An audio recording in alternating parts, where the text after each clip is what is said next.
नमस्कार, स्वागत है आपका टेक्निया न्यूज में। मैं मानवी खेतन और वक्त हो चला है आज की 10 बड़ी खबरों का। 16 जून से देश में 14 साल बाद जनगणना की प्रक्रिया शुरू हो जाएगी। इस बार मूल जनगणना में जातिगत जनगणना को भी जोड़ा गया है। इस जनगणना के जरिए देश में 96 साल बाद जाति का डेटा उपलब्ध कराया जाएगा। हालांकि 2011 की जनगणना में सामाजिक आर्थिक के साथ साथ जातिगत आंकड़े जुटाए गए थे, लेकिन जातिगत आंकड़ों को सार्वजनिक नहीं किया गया था। फिलहाल इस बार पहाड़ी क्षेत्रों में जनगणना का काम 1 अक्टूबर 2026 को पूरा हो जाएगा, जबकि देश में अन्य सभी क्षेत्रों में यह जनगणना 1 मार्च 2027 को पूरी होगी। केंद्रीय गृह मंत्रालय ने इसे जनगणना 2027 नाम दिया है। रेलवे की तत्काल टिकट बुकिंग सुविधा के लिए अब वेरिफिकेशन की जरूरत होगी। जल्द ही IRCTC खातों को आधार से लिंक करने पर काम शुरू किया जाएगा। बुधवार को रेल मंत्री अश्विनी वैष्णव ने इसकी जानकारी दी है। रेल मंत्री ने स्पष्ट किया है कि आधार कार्ड से लिंक्ड IRCTC खातों को तत्काल टिकट बुक करने के लिए 10 मिनट की प्राथमिकता दी जाएगी। ऐसे में तत्काल टिकट बुकिंग शुरू होने के बाद शुरुआती 10 मिनट में IRCTC के अधिकृत एजेंटों को टिकट बुक करने की इजाजत नहीं होगी। इससे जरूरतमंदों को आसानी से तत्काल टिकट मिलेगा।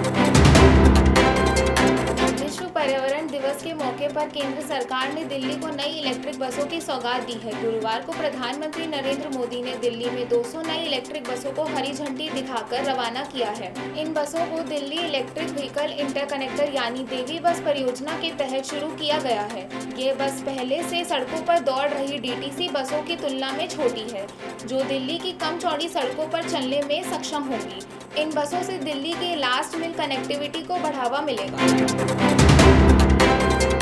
दिल्ली में ट्रैफिक जाम की समस्या से अब छुटकारा मिल जाएगा। ट्रैफिक समस्या के स्थायी समाधान और बेहतर कनेक्टिविटी के लिए केंद्र सरकार ने 1,25,000 करोड़ की कई सड़क परियोजनाओं को मंजूरी दे दी है। इस परियोजना के तहत शिव मूर्ति से नेल्सन मंडेला रोड तक अंडरग्राउंड टनल और सराय काले खां से IGI एयरपोर्ट तक नया एलिवेटेड कॉरिडोर का निर्माण किया जाएगा। इसके अलावा परियोजना में दिल्ली कटरा अमृतसर एक्सप्रेसवे और इंद्रलोक मेट्रो स्टेशन से सोनीपत तक नई सड़क का निर्माण कार्य शामिल किया गया है। बुधवार को केंद्रीय सड़क एवं परिवहन मंत्री नितिन गडकरी की अध्यक्षता में हुई बैठक के बाद मुख्यमंत्री रेखा गुप्ता ने इसकी जानकारी दी है। स्वास्थ्य से जुड़ी देखभाल करने के लिए अब AI का इस्तेमाल किया जाएगा।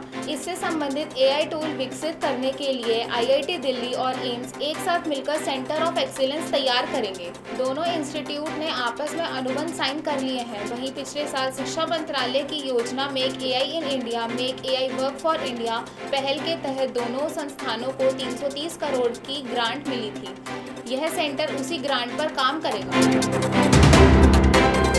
Tecnia institute of advance studies में नए एकेडमिक सेशन 2025-26 के लिए पत्रकारिता एवं जनसंचार कोर्स में एडमिशन की प्रक्रिया शुरू हो चुकी है। संस्थान में पत्रकारिता एवं जनसंचार विषय से ग्रेजुएशन में दाखिला लेने के लिए इच्छुक छात्र टेक्निया के ऑफिशियल वेबसाइट पर आवेदन कर सकते हैं या कैंपस विजिट कर भी दाखिला ले सकते हैं। टेक्निया इंस्टीट्यूट गुरु गोविंद सिंह इंद्रप्रस्थ यूनिवर्सिटी से अनुबंधित है। GGS-IPU की गाइडलाइन के अनुसार छात्रों को CET या CUET में आई उनकी रैंकिंग के आधार पर दाखिला मिलेगा। ज्वाइंट CSIR UGC नेट जून 2025 के लिए आवेदन प्रक्रिया शुरू हो गई है। NTA ने मंगलवार को इसकी अधिसूचना जारी कर दी है। CSIR UGC नेट जून 2025 परीक्षा के लिए पंजीकरण प्रक्रिया 23 जून 2025 तक जारी रहेगी। आवेदक पंजीकरण शुल्क 24 जून तक जमा कर सकते हैं। वहीं आवेदन फॉर्म में किसी भी तरह के संशोधन के लिए करेक्शन विंडो 25 जून से 26 जून तक खोली जाएगी। परीक्षाएं 26, 27 और 28 जुलाई 2025 को CBT मोड में आयोजित की जाएंगी। Indira Gandhi national open university में MBA की पढ़ाई को लेकर बड़ी घोषणा की गई है।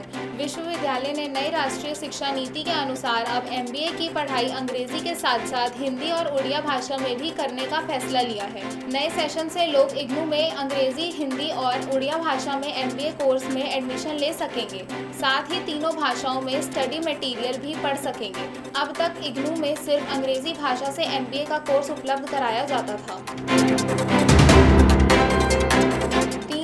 आईपीएल सीजन 2025 का समापन हो गया है। इस बार पहली बार रॉयल चैलेंजर्स बेंगलुरु ने आईपीएल की ट्रॉफी जीती है, जबकि बेंगलुरु टीम इससे पहले 4 बार आईपीएल का खिताबी मुकाबला खेल चुकी है। फिलहाल इस सीजन के खिताबी मुकाबले में रॉयल चैलेंजर्स बेंगलुरु का सामना पंजाब किंग्स से हुआ। पंजाब किंग्स ने टॉस जीतकर गेंदबाजी चुनी और 6 रनों से मैच हार गई। खिताबी मुकाबले में आरसीबी ने पंजाब किंग्स के खिलाफ 190 रन बनाए, जबकि जवाबी पारी में बल्लेबाजी करने उतरी पंजाब किंग्स 7 विकेट गंवाकर 184 रन ही बना सकी। बॉलीवुड एक्टर राजकुमार राव कॉमेडी हीरो के बाद अब धमाकेदार अंदाज में नजर आने वाले हैं।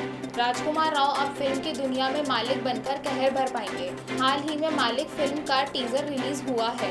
टीजर में राजकुमार राव का खूंखार लुक दिखाया गया है, जो दर्शकों को काफी पसंद आ रहा है। टीजर में राजकुमार राव हाथ में बंदूक लिए हक की रोटी छीनने की बात करते नजर आ रहे हैं। फिलहाल फिल्म 11 जुलाई 2025 को सिनेमाघरों में रिलीज होगी। आज के लिए बस इतना ही। देखते रहिए टेक्निया न्यूज़। चैनल को लाइक शेयर सब्सक्राइब ज़रूर करें।